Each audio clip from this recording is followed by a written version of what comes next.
Ladies and gentlemen, thank you for joining me once again today, and welcome back to the Battle for Wesnoth. We are taking a look at another multiplayer replay sent in by our good friend Hardwood. And this is another replay from, I believe, 2019. Nope, actually it looks like this one is 2020. But this was played on Wesnoth 1.14. So the previous version to the 1.16 that is the current live version. So there may be a few little changes, but should still be fundamentally the same. And this is Dauntless, who I don't recognize these people because I don't know all that much about Wesnoth. I just think it's kind of cool. But I'm told that Dauntless was is a very, very high-level competitive Wesnoth player.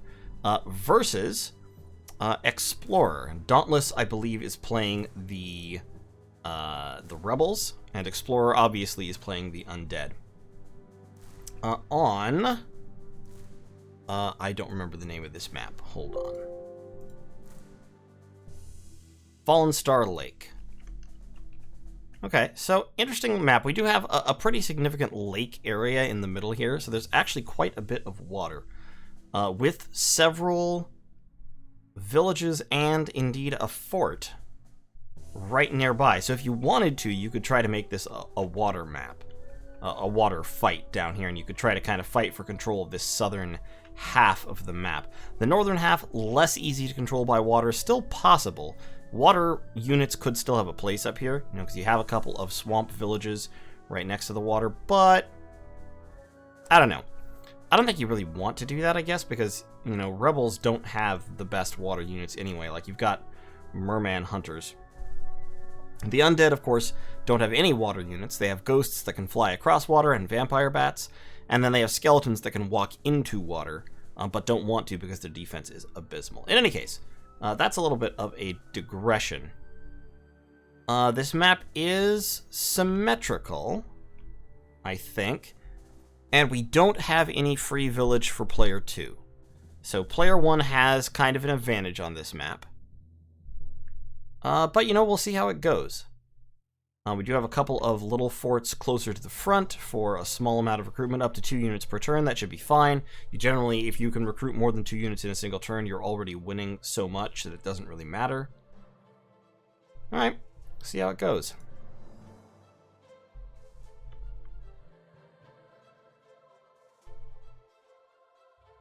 Alright, so Dauntless starts off with 2 scouts and an archer. Xplorer comes out with 1 ghost and 2 vampire bats. What an interesting recruit. That's not very strong, but it is very, very fast and cheap.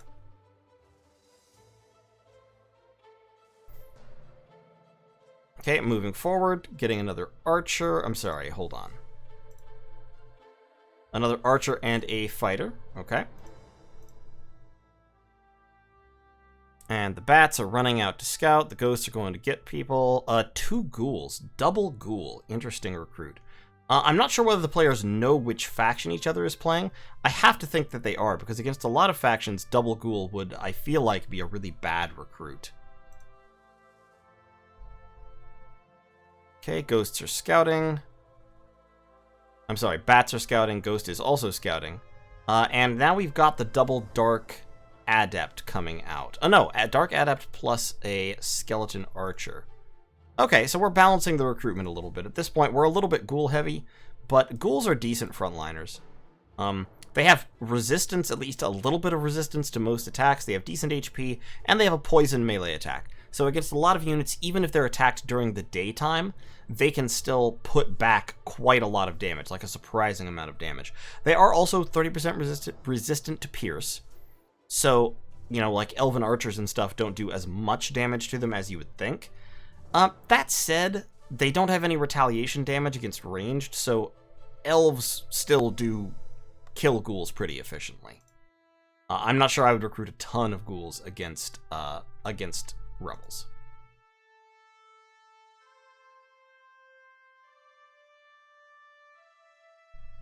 Okay, we've got the scouting information off. Here comes the first woes. Woes is actually also a very solid counter to ghouls. Because of their regeneration, they don't take poison damage. Rather, it disables their regeneration for 1 turn, but they don't actually get hurt by it. And, of course, ghouls do not resist impact damage. Alright, Elvish Scouts pushing forward aggressively to try and take out that bat for free. See if they can get a little bit of free damage. The White Mage is going down to this fort, it looks like. So this might be where our first fighting happens, down on the southeastern shore of this lake.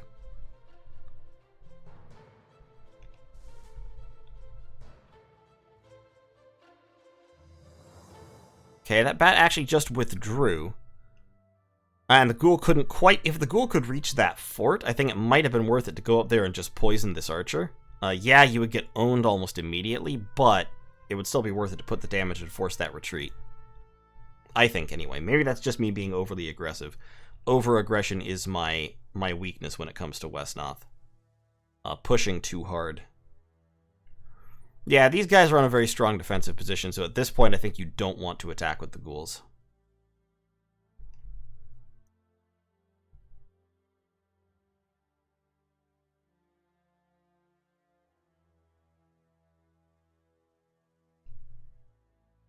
Yep. We're just posturing right now. Bat zone potential, I love it. Alright, we've got a Crouching Tiger, Hidden Woes here in this forest. Woes is in forest, of course, as you can see now, cannot be seen. So they're hiding, and it looks like the rebels are making a very, very strong push now. So next turn, they're going to hit really, really hard. These units need to just get the fuck out. They don't have an option. Started to recruit walking corpses. The recruitment of walking corpses is never a good sign. Walking corpses are very cheap, and that's pretty much their only good quality.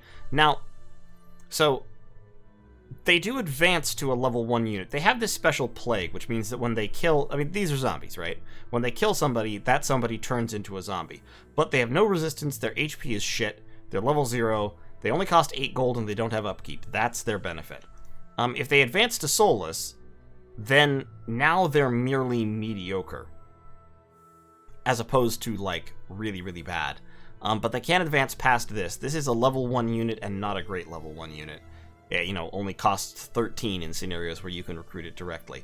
So, yeah, recruiting walking corpses is, in my mind, not usually a good sign. Oh! We're launching an offensive. Interesting choice. So I think this was a terrible mistake. Personally. I don't think going on the offensive during second watch helps you at all. I mean, yeah, you got damage on that elvish fighter, but this ghoul is about to get absolutely destroyed by a mage and a woes. This elvish fighter will be fine. He can just retreat. We've got another mage coming up, elvish fighter and scout, that can range on you during the daytime, and these two archers are going to pull this ghoul apart without too much trouble, and this skeleton is not going to be able to kill them because his damage is not going to be... He's not getting the damage bonus, and they're in defensive terrain. Yeah, so that ghoul is dead. There we go.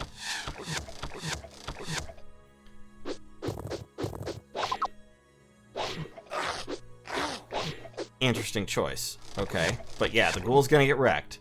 So now we've lost 2 ghouls. We haven't inflicted any casualties. The enemy has a massive kind of efficiency bonus here. Now, to be fair, the undead did get kind of unlucky there. They took more damage than you would expect during that turn, and they also inflicted a little bit less. This is very much within, like, standard variation. This is a little bit high. But, like, you've lost 2 ghouls, and you put them in a dangerous position at a dangerous time of day, so you can't be but so mad about that bad luck there.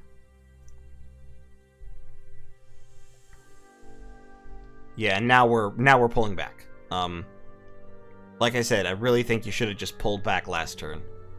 You wouldn't have taken those casualties. But now it's daytime, the woes is close enough to reach your skeleton.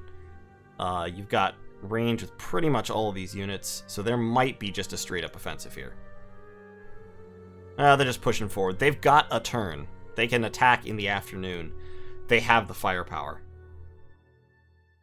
That bat could be very annoying, but he's positioned his white mage to kill it if it goes for either of those villages. And yeah, attacking a white mage in melee during the daytime is not going to work out. So these bats really can't accomplish anything at this point. And these guys are too far away to reach. Yeah, his only chance at this point, like, he really can't attack during the day. It's not going to help him. So I think at this point the undead player has lost. I think Xplorer, unless Dauntless really screws up at this point, I think Xplorer is done. He's down on villages, he's down on gold, he's down on units. I mean, I guess numerically I'm not sure if he's down. 1, 2, 3, 4, 5, 6, 7, 8, 9, 10, 11, 12, 13. 1, 2, 3, 4, 5, 6, 7, 8, 9, 10, 11, 12. I think there's another one back there. I guess it's even on numbers of units, but the rebels have more expensive units, and they have units that are better in this situation right now. Yeah, there's no way out for the undead at this point.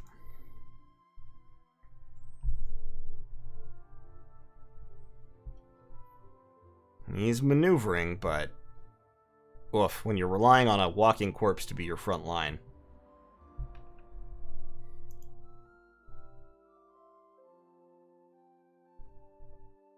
Okay, yeah, Dauntless is pulling back. There's no need for him to push at this point, I guess.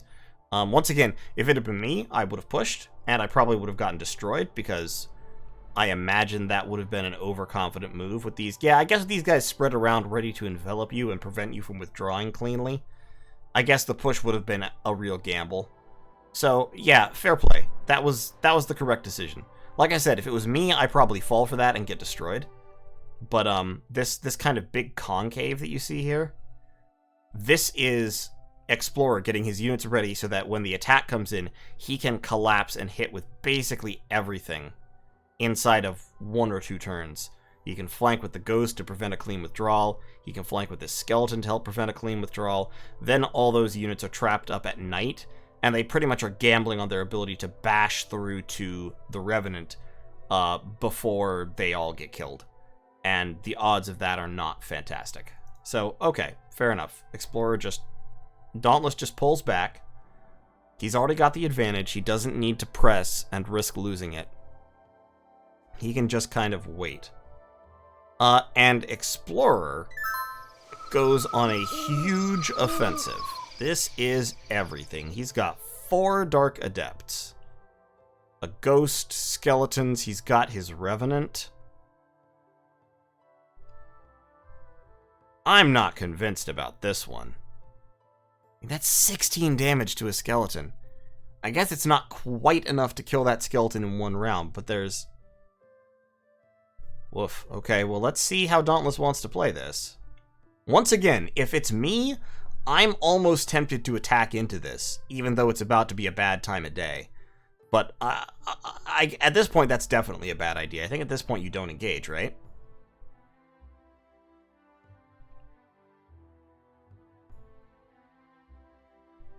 Yeah, at this point you pull back.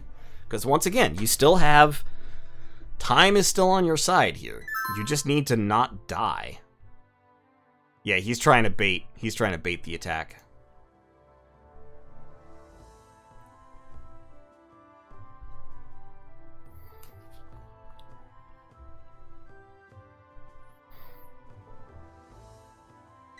Okay. So now is the time of undead power. These scouts down here is just kind of keeping a watch. We do have a Merman Hunter coming out to occupy this space and keep the bats from being able to scout effectively. That's kind of clever and mean. I like it.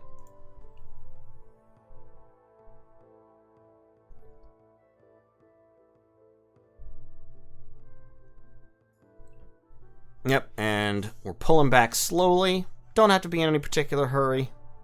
Just kind of taking up space, making sure the undead can just reach the rebel line if they want to. Because remember, the rebels actually don't have a time of day disadvantage. They're not penalized, except for the Wozes. But most of their units are neutral. Well, the Wozes and the Mages, I guess. Okay, ignore what I just said.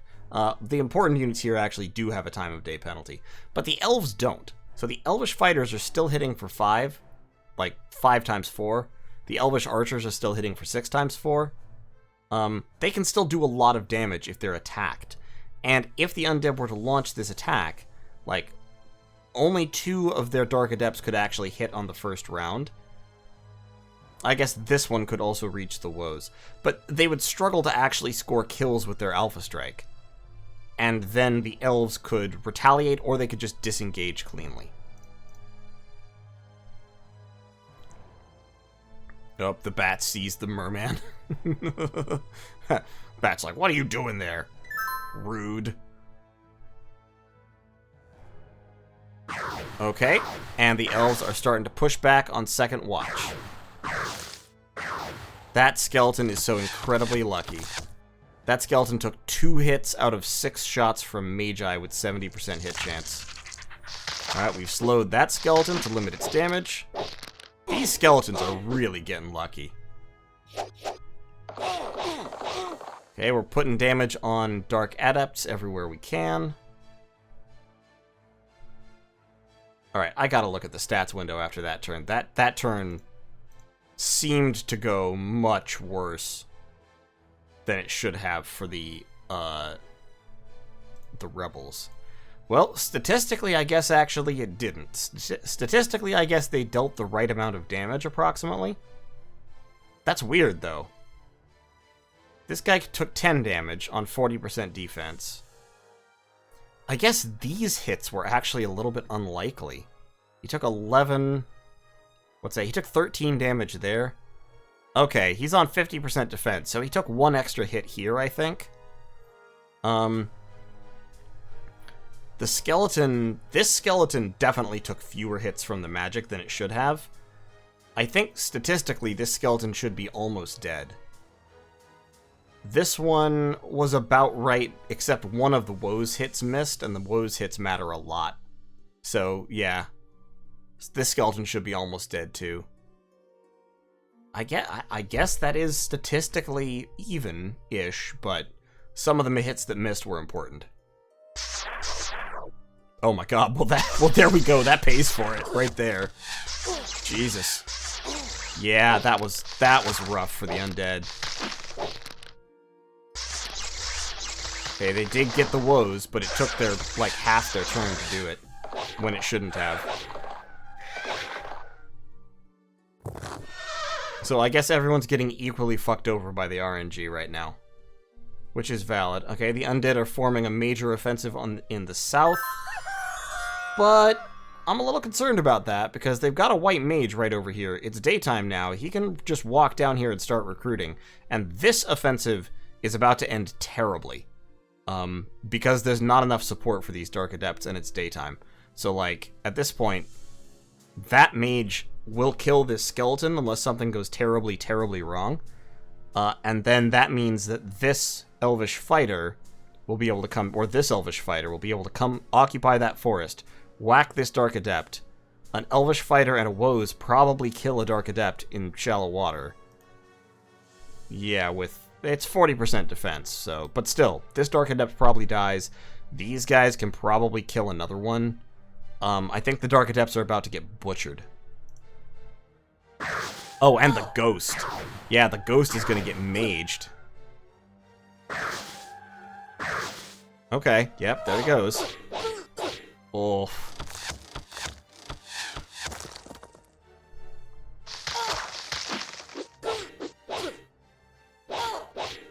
Okay, that's 1.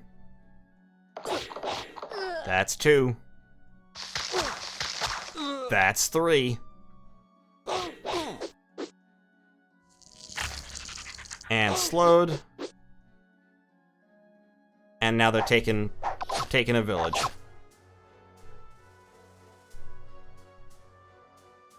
Yeah, so the undead have just gotten absolutely brutalized in the north. This Dark Adept can't even run. So they're gonna lose that one. This one can run, but can't get out of range. So they're gonna lose that one. Yeah. Xplorer has definitely lost now.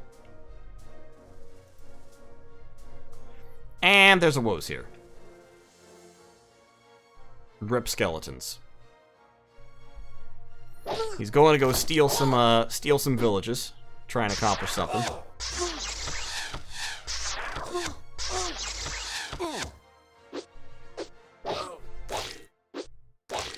But yeah, honestly, Dauntless played that just right. Pulling in that engagement right there. And the luck is basically even. I mean, the stats are what the stats are. He had one pretty bad engagement turn at the start, and then that second turn of fighting right in at dawn was just crushing. Absolute destruction. And now we've got Wozes, and skeletons cannot fight Wozes. It's not really going to happen. Especially not during daytime. It's so painful.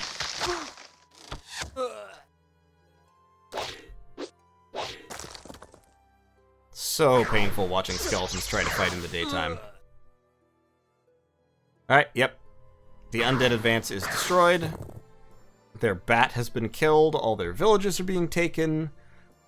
There is now a 6 net village differential in favor of the rebels. And this is not happening. This attack is just not happening.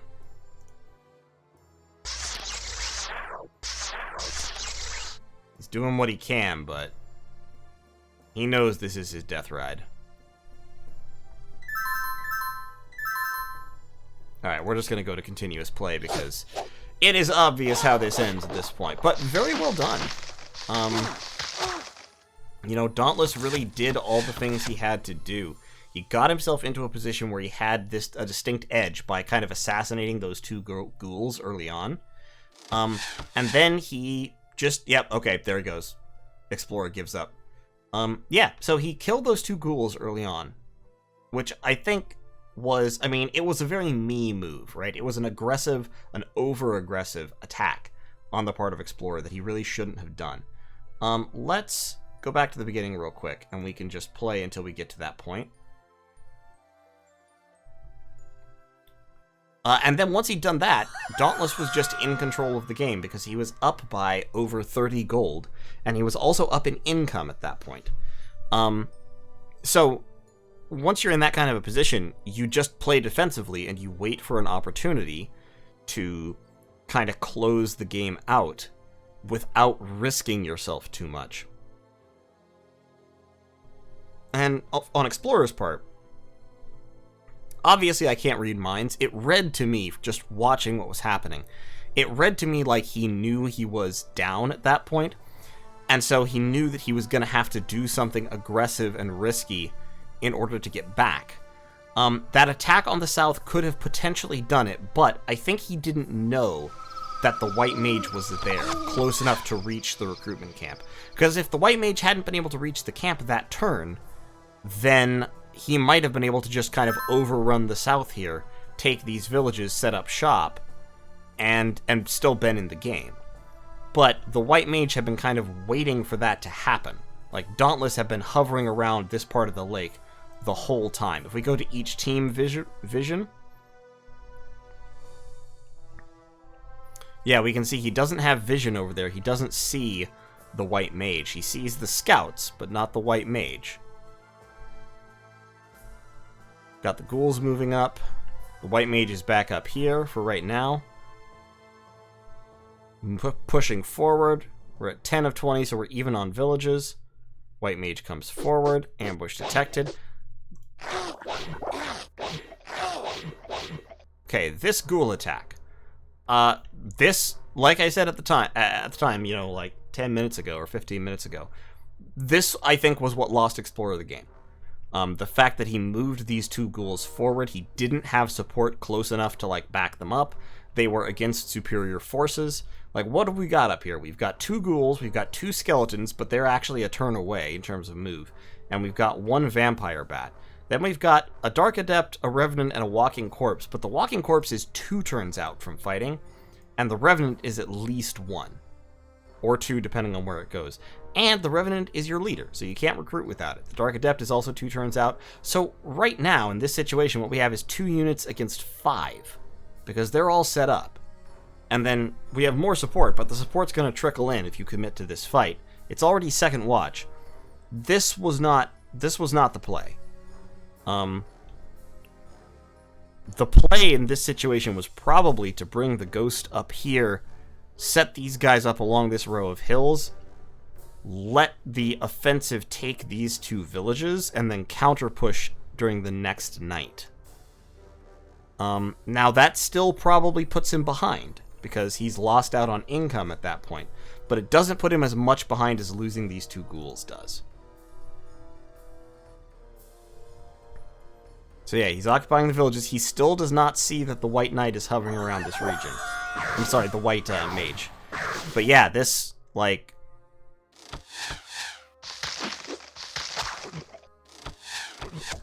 This seems like it's kind of a forward aggressive play, because the Woes is on open terrain, and Woes have terrible defense on open terrain.